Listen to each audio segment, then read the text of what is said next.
Good evening. My name is Jean-Louis Briot. I'm a professor in the Department of Civil Engineering at Texas A&M University and the holder of the Spencer J. Buchanan Chair. This year, the Spencer J. Buchanan Professorship became the Spencer J. Buchanan Chair, thanks to the contributions of many of you and to the work of Dr. Niedzwiecki, when, until his recent promotion, he was head of the Department of Civil Engineering. Now, Dr. Roschke is our new interim head of department. All those who have participated to making this chair a reality should be congratulated. You have achieved one of the highest contribution levels at Texas A&M University. This achievement would not have been possible without the leadership role played by Dara Hooper. Some 15 years ago, when he made the initial donation in the development of the Spencer J. Buchanan Chair. Dara, when it comes to alumni support of the geotechnical program at Texas A&M University, you are the best. I thought long and hard about what I could give you in appreciation for your steady help of our program. I thought of a plaque, of course, but I'm sure that you have many of those. So through the help of your wife, Mary Jean, I decided to give you one of the best bottles of French Bordeaux that I know. Please come to the podium.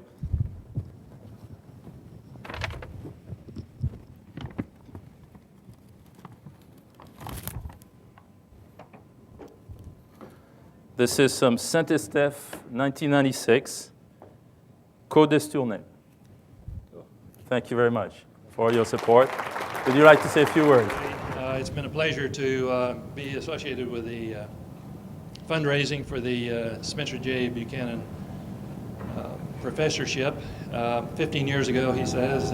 It really started, I believe, in 1983 at a 30th reunion of our class.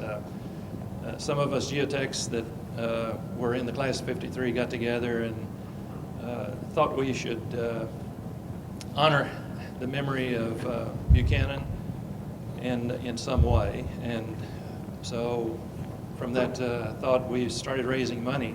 In those days, the university had a program of matching the funds that were raised for this sort of effort. We raised the $250, they matched it with $250, and so we started with $500,000, about 1985. Over the years, it's been a very successful program. The lectureship is, this is the 10th year of having the lecture series here in College Station. It's been very successful, I think, and that's why I would like to say a few words about it and not just say thank you and leave. There's a great reluctance at a university like this to talk about dollars, I think, except in the back room when they want to raise the money. But we raised the $500,000, and through the good stewardship of Jean-Louis and the Texas University Endowment Investments, the $500,000 has grown to a little over $1.5 million, and that's what precipitated the change from the professorship to the chair. And so with $1.5 million, it qualifies as a share, and we're proud that Jean-Louis is sitting in the chair and hope that it goes on for many years from here on. But I wanted to personally thank the donors that have contributed to the funds over the years. The popularity of our Professor Buchanan has caused this fund to grow and grow and grow, and it's a tribute to his dedication to the scholarship here at Texas A&M and our remembrance of him. Thank you for coming, and enjoy the show. And thanks for the wine. Thank you, Dara. This year represents the 10th year anniversary of the Buchanan Lecture. I started this lecture in 1993, And you see on the screen the Buchanan lectures to date. You also see the website that you may wish to write down. The text of the lectures is posted on that site. We plan to advertise the next lecture by posting the announcement on that site as well.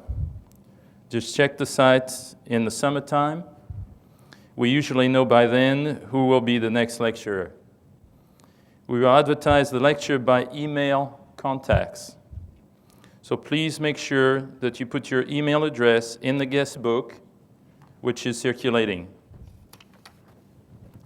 The transformation of the Buchanan professorship to the Buchanan chair is a special event. I would like to mark the start of the Buchanan chair by something special. Along the lines of the Buchanan lecture, I have an idea that I wish to discuss with any of you if you're interested. I will unveil the idea 1 year from now. Now to the lecture. The 10th Spencer J. Buchanan Lecture in the Department of Civil Engineering at Texas A&M University will be given by Mr. Aronowitz on the topic of the World Trade Center, construction, destruction, reconstruction. Mr. Aronowitz received his bachelor's degree in civil engineering from the Polytechnic Institute of Brooklyn and his master's degree from Columbia University. He is a registered professional engineer in the states of New York and New Jersey and a fellow of the American Society of Civil Engineers. He has 43 years of consulting experience, most of them with the Port Authority of New York and New Jersey, where he was the chief geotechnical engineer. In that capacity, he was responsible for the geotechnical part of major projects, including major buildings such as the World Trade Center, major airports such as Kennedy, LaGuardia, Newark, major bridges such as the George Washington Bridge, the Bayonne Bridge, the Goethals Bridge, major tunnels such as the Lincoln Tunnel, the Holland Tunnel, major port facilities such as Elizabeth, Newark, and Brooklyn. He's very active in the Transportation Research Board and, among other lectures, delivered the 1997 Martin Cap Lecture. Please welcome Mr. Aronowitz. Jean, I want to thank you very much, but I don't know if you were talking about me or conglomerations of all the chief geotechnical engineers who worked at the Port Authority. Obviously, I wasn't around when the Holland Tunnel was constructed or the George Washington Bridge, but thank you very much. Also, I want to thank the staff at Texas A&M. Jean told me how great they were, and he suggested that I prepare a PowerPoint presentation, and this is my first one. So I have to apologize for any errors that I made. It wasn't anything that they made. And George was an amazing magician. He's like a violinist and playing beautiful music at a concert. Here's the World Trade Center. As we all know, the World Trade Center was destroyed last September. And it's amazing that a lot of the things that few of us knew about the World Trade Center, we only learned about it after it was destroyed. I'm basically going to be talking to you about the foundations of the World Trade Center. They are unique, they're marvelous, and very innovative. I'd like to mention some of the highlights. Some of the highlights were the first ever done in the United States and in the world, and some of the things on this list still have not been performed anywhere else since. The Slurry Wall design and construction, the first major wall in the United States and in the world, really of that size. The use of 600,000-pound rock anchors, a 70-foot deep basement, 11 acres in size, and really equivalent to another tower of the World Trade Center. It occupies 8 square blocks in Manhattan. Construction staging that was unbelievable, that we may be able to go into a little bit later, in order to be able to complete the World Trade Center on time so that they could start renting out the space.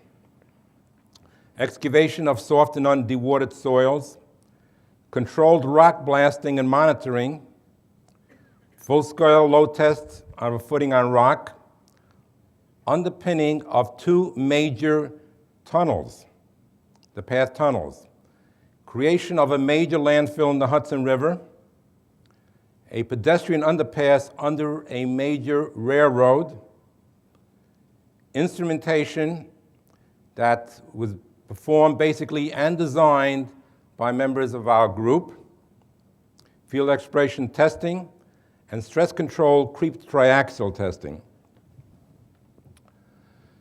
Before I would go a little further in my presentation, I have to tell you a little bit about the Port Authority.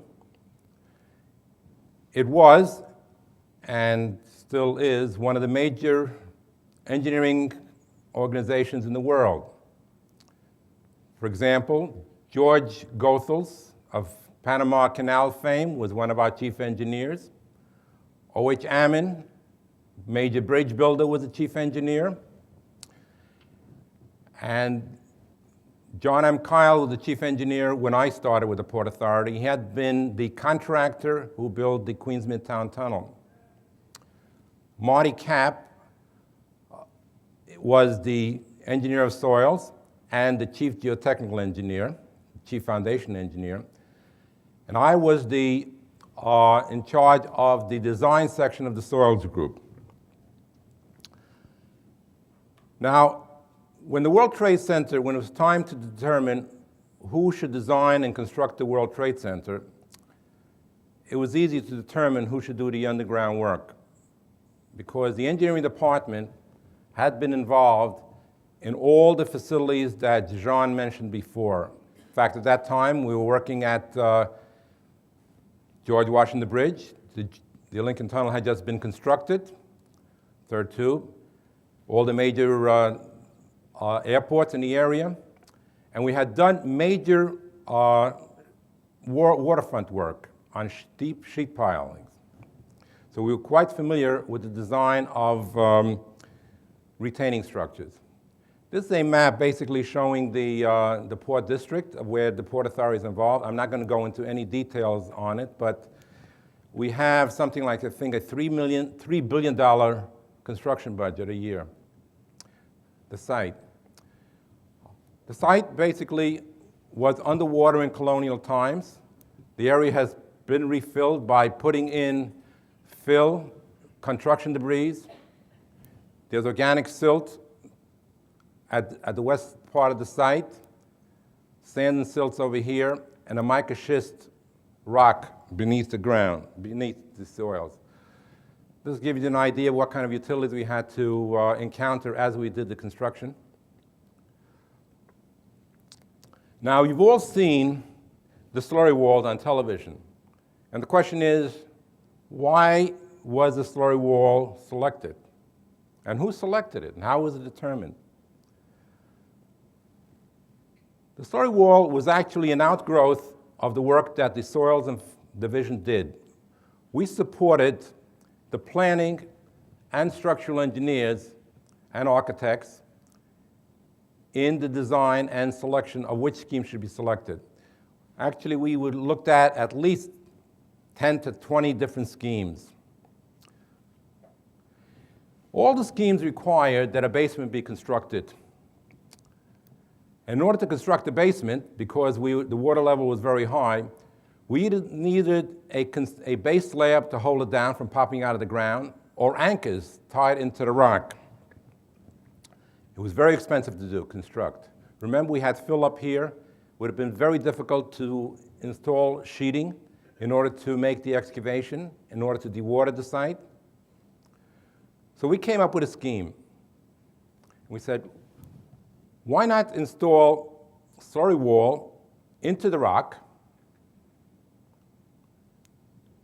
pump everything out, excavate everything inside the Slurry Wall area, and put the foundations directly on the rock by creating a drainage system that collected any minor seepage that may have come into the rock. saved a tremendous amount of money.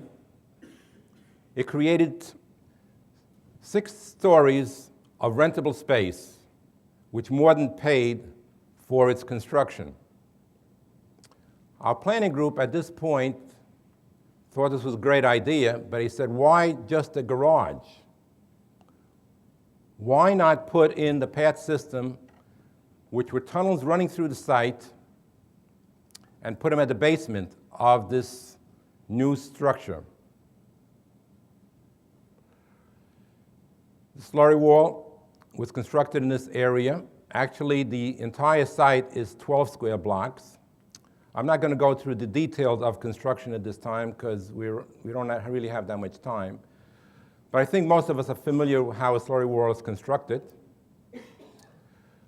We first dig a hole into the ground with a clamshell, backfilling with a slurry made up of bentonite, which has the same consistency as pea soup. When all the soil is removed, the rock is chopped out so we can put in a socket. A reinforcing cage is lowered, and then concrete is stremied up. What results is a concrete wall 3 feet thick and approximately 22 feet long and 70 feet high. This is the site right before we started excavating. There were many utilities through the site, and it was very difficult to even attempt to put in a conventional wall because all the sites was not available. But what's fortunate about a slurry wall is you can start working any place on the site and put in as many as 3, 4, 5 rigs and be able to complete a full wall. They don't have to be connected to each other as you would have with sheeting. Here the cage is being lowered into the wall, into the slurry trench. Tiebacks are being installed.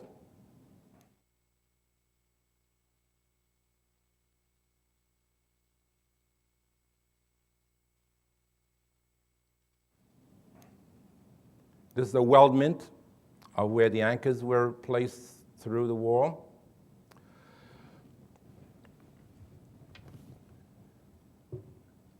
Now, what we were doing here was completely innovative, unique, in the sense that we had to put in 4 to 6 rows of tieback. As you know, this is not a simple structure, and it's very difficult to compute the bending moments. We also had another problem. A 3-foot wall was not sufficiently thick, and sufficient reinforcement could not be placed into it in order to withstand the moments that had to be, that was applied to the wall. These are some of the results, the measurements that we did. We had, I think, 11 test sections that had dynamometers, load cells, sloping columnar casings, so that we could monitor the movement of the wall, determine the deformation, the moments. Now, this particular section is in sand, and it moved very, very little, I think just about 3/8 of an inch into the unexcavated area. In order to minimize the movements of the wall, we pressed the wall back into the soil before we excavated in front of it. Because remember, we were in Manhattan. We have an active railroad on one side, buildings all around the site, and we couldn't tolerate excessive movements.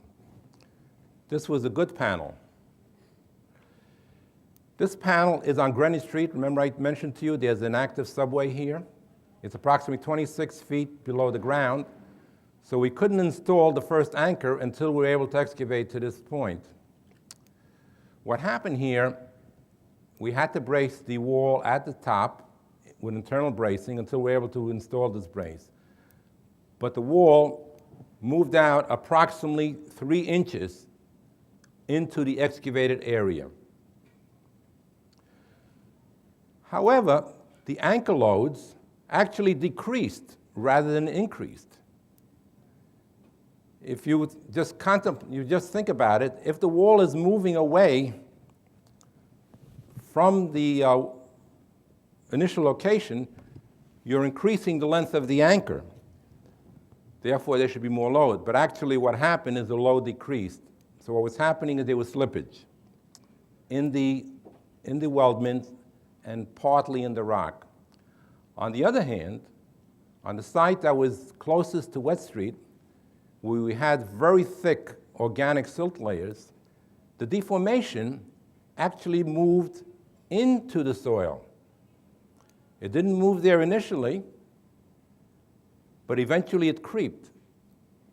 And that's one of the reasons that we did the stress-controlled creep test.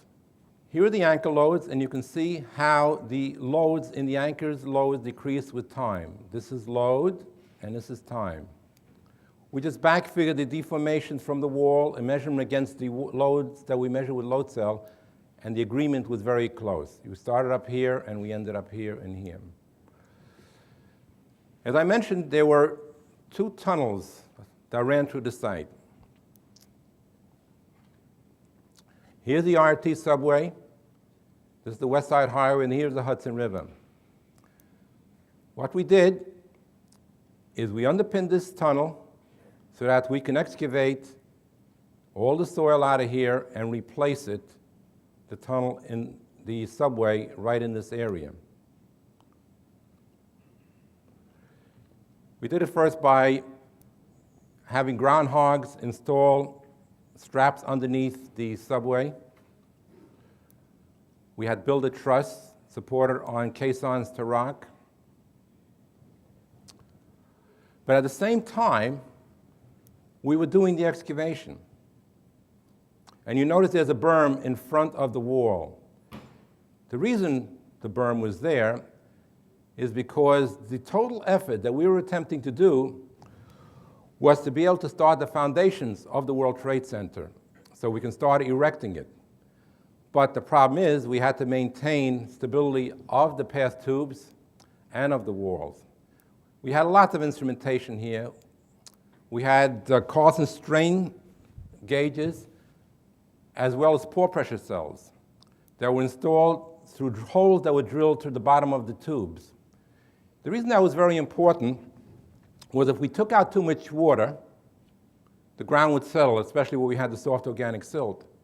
And if we didn't dewater sufficiently, and we had too little cover, the tunnels would pop out of the ground. I'm just going to rush through these slides because I want to get further into my presentation. You can see some of the staging over here, where we're excavating to rock here. But here, where the IRT subway is, we haven't even started excavating. And you can see the subways are partially supported. Our concern was not just stability. We're generally concerned in most stability problems of the slopes falling down. We were concerned of excessive loads being placed on these tubes. And even though we might have had stability, if there was deformation that were excessive, in order to mobilize the shear stresses in the soils, excessive load could have been placed on these tubes. These are some of the closures we can just go through quickly. This is what the site looked like after the trains and the tubes were constructed. You can see here that this wall on Greenwich Street has already been supported. We had about 1 million cubic yards of fill to dispose of. Now, Manhattan is a pretty busy site. Where do you get rid of the fill? It was decided to create a landfill out in the Hudson River. So the soils from the World Trade Center was deposited in the river. It created a new landfill, which is now part of Battery Park City. We did it by installing cellular cofferdams. However, we had a problem. We had approximately 50 feet of very soft organic soil. the cells would have been completely unstable if we placed load behind them. So we had to do some preparation in order to remove some of the organic soil directly beneath the cells. We then drove the cells, connect them to each other, fill them up with sand, and then started to fill behind it. So you can see the tubes at this time are almost fully supported, and the soil is being deposited in this particular area. This area became very helpful to us also because it became a staging area for the construction of the World Trade Center. Materials, steel, and other necessary materials and equipment were mobilized in this area to be used over here. The landfill is almost created at this point. Let's talk about the foundations. Engineering rock mechanics at that time was in its infancy. Don Deere had just started it. He had a contract with the federal government to dispose of nuclear spent fuel. And one of the problems with doing that is if you deposit the fuel even in rock, rocks are jointed and it can contaminate the groundwater. They had to create big caverns, and that created a big problem of stability.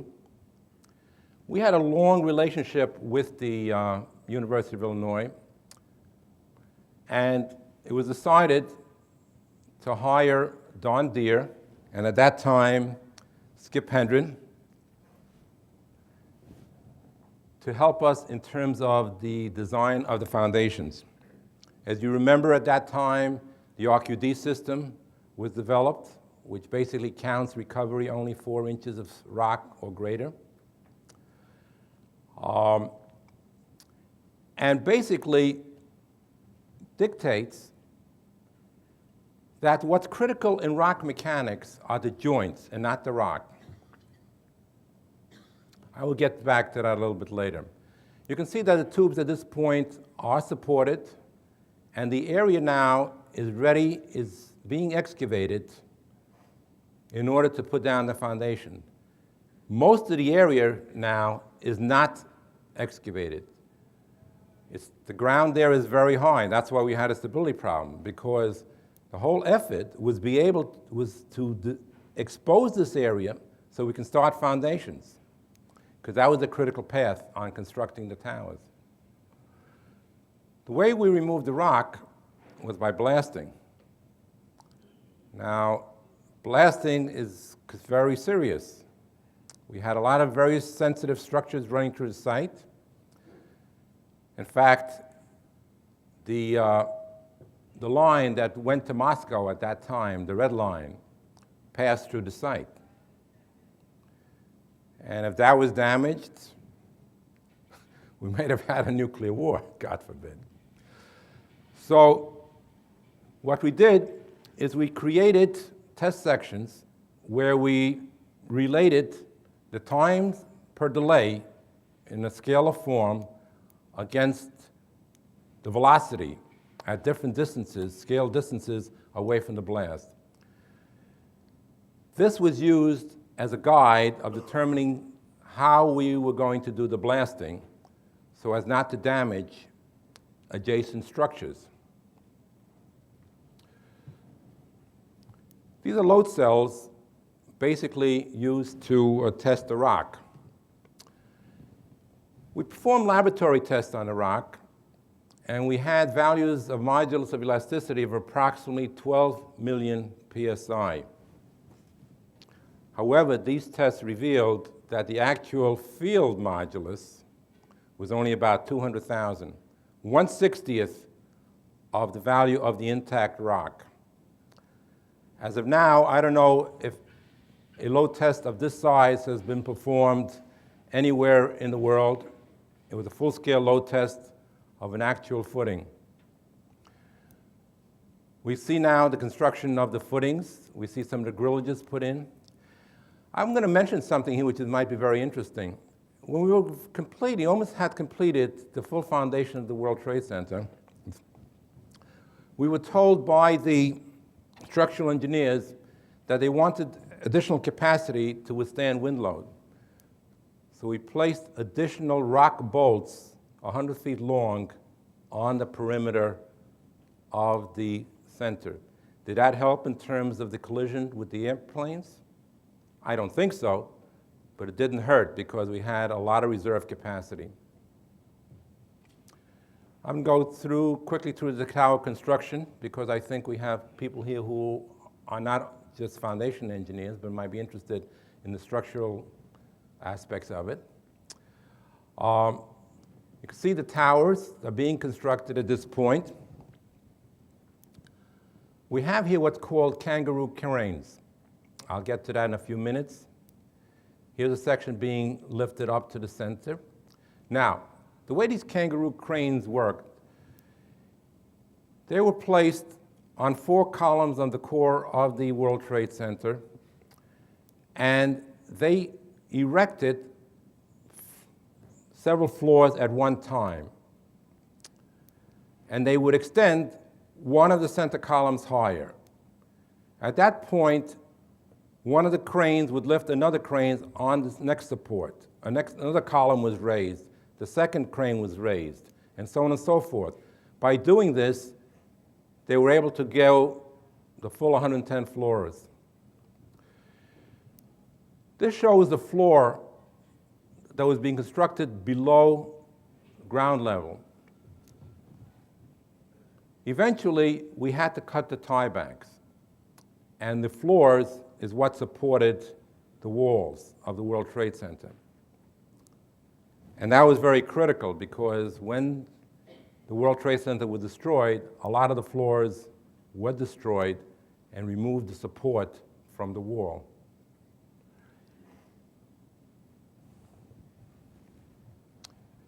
Just more slides as the tower is being erected. And here it's completed.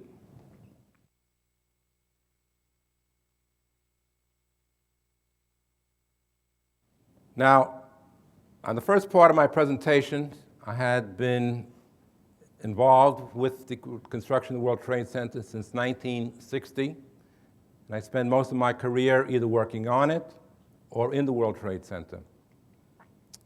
I didn't put any references in the paper that I wrote because most of the information that you see here in that paper comes from my own files. I was at many of the meetings. I would be, after I was involved and did a lot of the design, I was in the field 2 to 3 days a week. I had a full crew of people taking measurements, people who were doing inspections. We worked around the clock. But here, in the last part of my presentation, you all know as much about what I'm going to show you as I know, because we really don't know everything about the construction of the World Trade Center. So what I'm going to say here is basically just my opinion, and your opinion might be just as good as mine. My daughter took these photographs. She lives near the World Trade Center, and she was voting at the time. And she was able to see the second airplane strike the World Trade Center. And she had to run from the site when the clouds started coming towards her. Of course, my wife and I were very concerned, but thank God she was safe. But she couldn't return to her home for 2 weeks and had to live with my son for that period of time. Basically, the towers withstood the collision. One tower stood approximately an hour and 20 minutes. You'll see in the paper I have the exact time. The other one, approximately an hour or so. So they were designed to do what they were supposed to do and more. However, no one anticipated that fire and heat would destroy the World Trade Center. What you see here is Tower 2 collapsing. You may not be able to see it because the slide is relatively small. Tower 1 was still standing at that time. And everything imploded inside. It didn't fall on the outside. Everything fell inside. I couldn't get a slide of the actual collapse, obviously, but this is a slide of one of the structures that remained after the collapse. And as you can see, the floor is missing here. These are columns, and the floor is missing here, and the floor is missing here. In the 93 explosion of the collapse of the world in the basement, we had something very similar. The floors collapsed and the columns remained. If you think about it, it's quite simple why that happened. Each floor is designed to support itself. However, every column, the deeper that you get, becomes stronger and stronger. So therefore, every floor that you go below a certain level, the column is stronger, theoretically, than the column above. So the floor will collapse first. However, since the floors brace the columns, eventually the columns also collapse. The studies as to why the technical reasons for it are still not known. It said basically that the fuel from the airplanes started fires within the center and resulted high temperatures which compromised the structure. This is what the site looked like I think it's like January, when I was there on a visit. This is the debris on the site. The World Financial Center is in the background there. That's me. We had to need a respirator in order to go down there. This is John Lizzo, who had worked for me before I retired. John is right now involved and is in charge of a lot of the work that's going to be done in the reconstruction of the work in the basin. Right now he's working on relocating the path system. Now we see here rock bolts are being installed just as we saw them before, except now it's done obviously for a different reason. But it was very critical, because if the debris was removed from the World Trade Center basement before the rock anchors were installed, the walls would collapse. The engineers who worked on this, and I did not get deeply involved, I did speak to our chief engineer and to Ray Sandiford, our chief geotechnical engineer, after the collapse that night. And we discussed some of the issues. But other engineers were involved in the actual construction. They were concerned if water was in the basement. Did these walls collapse? And they found a very innovative way how to determine this. They went to the other side of the Hudson River, and they measured the amount of water that was coming through the path tunnels. Water always comes through path tunnels. All tunnels that I know of leak. Fortunately, they found that very little water was coming through the path tunnels. Therefore, they knew that the walls had not collapsed, and they had to come up with a design scheme in order to keep them stable. You can see the rack anchors are being installed in here, actually right below the previous anchors that were installed before. Now what you see here is basically the old path tubes that I showed you before that were supported on the trusses. This is not a small pipe. A train went through this pipe. After my visit, I went to visit Peter Rinaldi. Peter had been a geotechnical engineer approximately 30 some odd years ago. I had hired him, but since then, he had left our division, and he became an administrator in terms of heading a design section for tunnels and bridges. When the World Trade Center collapsed, the city took the lead in terms of its reconstruction and cleanup because the Port Authority engineers had lost their home.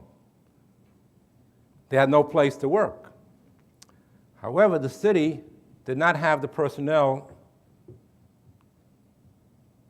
to administrate a job that big and to manage. So they asked the Port Authority if they could lend them an employee. And who did they pick? Peter Rinaldi. I called Peter and I told him how proud I was that he was chosen to lead the underground work. The gentleman to the left is Ray Sandiford, who spoke here in September. He was my former assistant, and he's now the chief geotechnical engineer. And it's basically their job at this point in order to do a lot of the work to reconstruct the World Trade Center, the foundation aspect of it. Problem comes up, if you're going to rebuild a World Trade Center, what sort of criteria should one use? Should we build a structure that cannot be destroyed by a terrorist? Think about it for a while. Let's say you were driving in your SUV and a tractor trailer hit you from the back. Is the natural response, let's buy a tank? Of course not. We could not survive as a society if we were to build all our structures to resist all possible terrorist threats. Next, should you make it rigid? Should you make it very strong? I've spoken to some of the researchers that are working for NSF, and some of them are thinking in those directions. Think about that for a while. What if you drove your car into a brick wall? What would happen to your car? Obviously, it would be demolished. What if you drove it into a chain link fence? Well, both of them may survive. Experiences with shelters in areas where there is armed conflict, I've been told, when shells hit the shelter, concrete breaks up and kills everybody inside the shelter. Some designers have built flexible shelters to allow the shells to go through, and the shelters remain. And only those that are unfortunate enough to be in direction of the shell are the ones that are killed. What about, how do we get out of a structure like this? Should we construct more stairways? Well, think about it in your own home. Would you want to take part of your living room or your bedroom, put another stairway in there? Well, if you're convinced that's the way you're going to save your life and you had the money, you would do it. But I would bet you that there will be a lot of people who'd say, well, my house is not going to be the one that's going to be hit.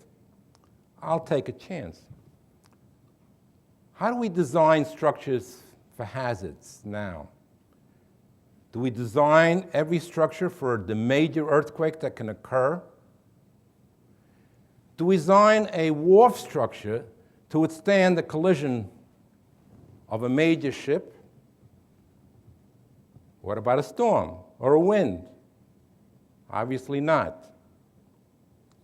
What we do as a society, we negotiate and we accept a certain amount of risk. Look how many people are killed in automobiles every year.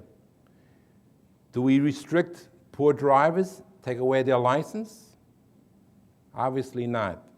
Life is not without risk.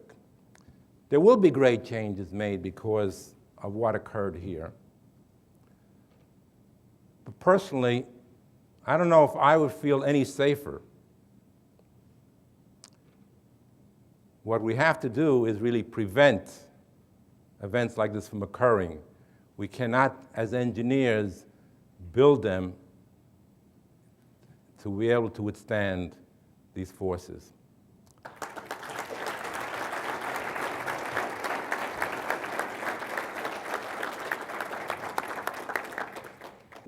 Let's open up the floor for questions. Do we have any questions for Arnold Aronowitz? I've got a comment, Please, go ahead. and it's the picture we're looking at that he ended up with. The reason that we're going to live with risk is because of that statue that's right there in front of us. We love liberty. And I suspect we will continue that.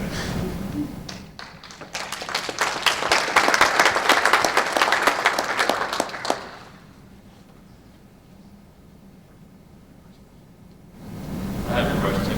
One question, please. Could you elaborate a little bit more on what the restoration will entail, the underground restoration? Well, one of the biggest problems with downtown Manhattan is that the path tubes are not operating. And millions of people come from New Jersey through the path tubes. So what's being done right now is the site has been completely excavated, all the debris has been removed, and the path tubes are going to be relocated, and a new station is going to be constructed in the basement of the World Trade Center. However, it's not clear what is going to be done in the final scheme. And the reason for that, as you probably have seen on television and read in the newspaper, is that there's a major conflict between different theories of what should be done. There are people who want to put in a large memorial. And I think we definitely need a memorial for all the people that were killed, and a lot of the bodies have not been recovered. On the other hand, the Port Authority is obligated to the people that had purchased the rights to space in the World Trade Center to give them 10 million square feet of space. It's a legal and financial responsibility, which has to be considered because we still believe in private ownership in this country. But at this point, those issues have not been resolved. And there's going to be a lot of soul searching and a lot of thinking in order to be able to come up with a solution. The reason I'm mentioning this is because the full underground transportation system that's going to be constructed there cannot be constructed until we have some idea of what's going to be above ground. So we have to build what's being built now because those commuters are coming in and they have to have a way to getting into the city. But it may change drastically. I hope I answered your question. Thank you. I have a question. The pressure, the World Trade Center towers were built on spread footings, basically, on shallow foundations, on rock. The pressure was of the order of 30 tons per square foot. It was 40 tons per square foot. 40 tons. That was the design pressure. What was the settlement of the towers? Were there any observations or? Okay. I'd like to mention some interesting things that correlate with what you've seen with those holes that developed in the World Trade Center also. As I mentioned, we did full-scale load tests and did analysis, very elaborate, intricate analysis, and we came up with predictions of considerably less than an inch of differential settlement. When we mentioned this and reported this to the structural engineers, they were not concerned at all, because the deformation of the steel of 110-story was significantly greater than the amount of settlement that was occurring in the footings. So therefore, even when we had a big hole here, the structure was able to redistribute the load through the structure, and it still stood. It is a very, very strong structure with a lot of degree of redundancy. Now, one of the biggest problems is that a lot of the material, we had an awful lot of data, was destroyed in the 1993 explosion. We took measurements of the settlement of the towers, and it was very small. The exact number I don't remember, but I would guess probably no more than a ½ inch or so. And that's with 200,000 PSI rock, not 12 million PSI rock. So fortunately, even if we are wrong, if the materials are strong enough, we don't have to be concerned. We were off by 60 times, or most people are wrong by 60 times of the strength and modulus of the rock. Was the issue of very large hurricane winds a controlling factor in the design? That is the controlling factor in design. A lot of the work was actually done in Canada. We did wind tests there. The construction of the World Trade Center actually changed the wind pattern, as I recollect, and intensified it. So the wind loads were really even greater than what the code required. As I recollect, in a major storm, the towers were deflected approximately 11 inches. And the impact from the airplanes was considerably smaller than the impact of the wind. So it was not load that knocked down the World Trade Center. It was fire and heat. Did they move towards each other? Was there?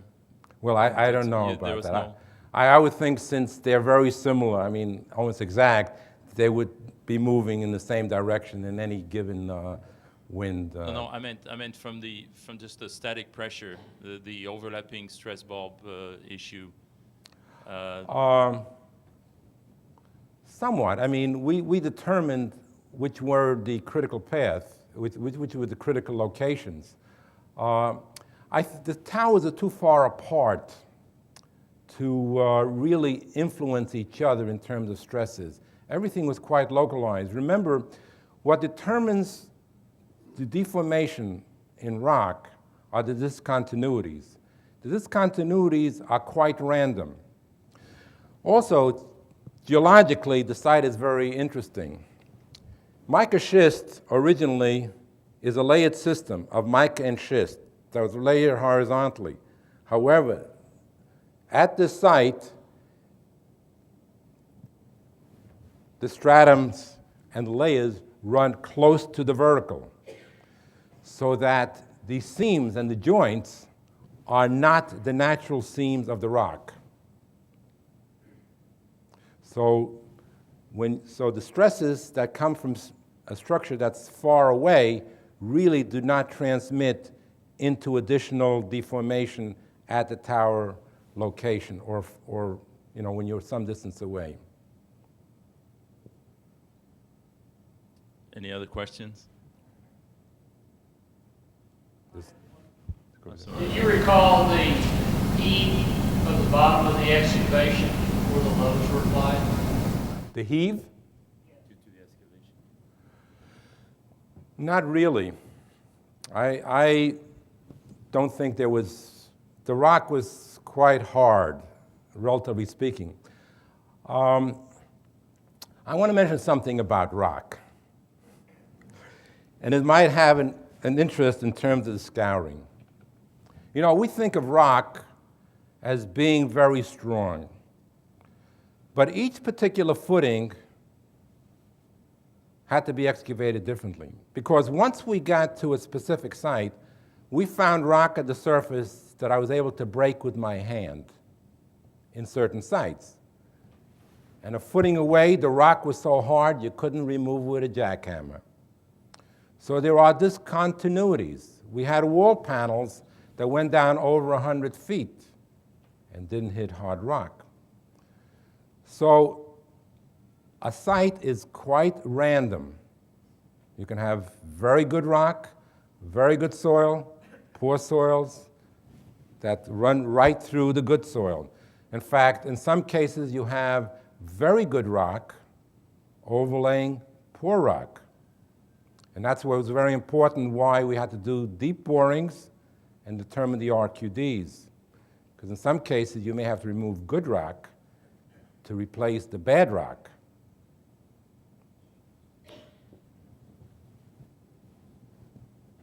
One more question. Let's take one more question. I have a question. I was wondering whether the pressures generated by the implosion or the collapse of the building had any effect on the fracturing of the integrity of the foundation of raw material. What do you know yet?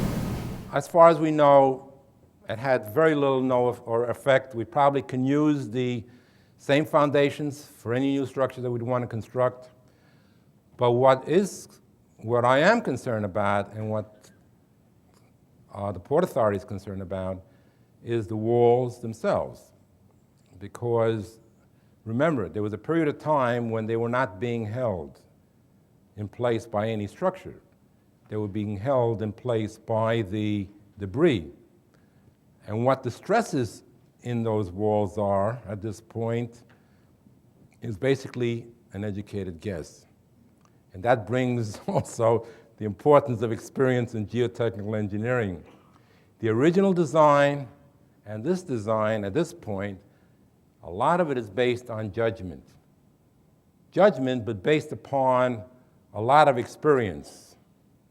By knowing how structures deformed and how soils behave, we know an awful lot that computer-generated designs cannot tell us. In fact, if your judgment tells you that the computer-generated design is wrong, you better believe it. Because one of the problems that we still have, we had at that time and we have it at this time, is in order to be able to run an analysis, we have to know something about the stiffness of the soil, so we can relate it to the stiffness of the structure. While we know an awful lot about piles,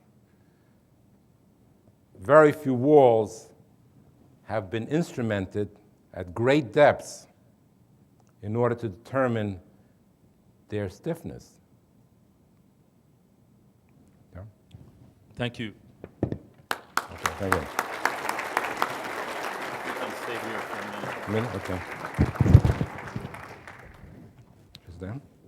I just want to mention that the written version of the lecture is in a green booklet that you're welcome to pick up at the entrance over there.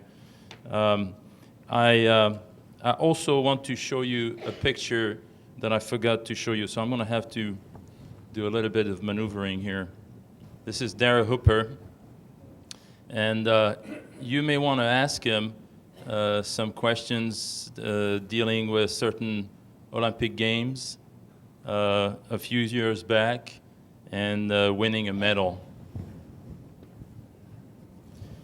I'd like to now call on Dr. Mark Buchanan, a grandson of Spencer J. Buchanan and president of Buchanan Soil Mechanics, to come and thank our speaker.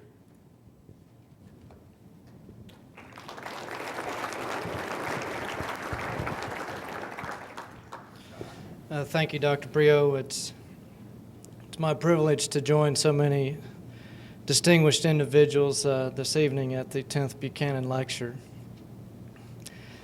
On behalf of my grandfather, I would like to express our genuine appreciation to everyone who's been involved with making these lectures and the Spencer Buchanan Chair a reality. I know that he would be profoundly honored. Mr. Aronowitz, it's also my privilege this evening to present you with this plaque and honorarium for your participation and your presentation at the 10th Buchanan Lecture. Thank you. Thank you very much.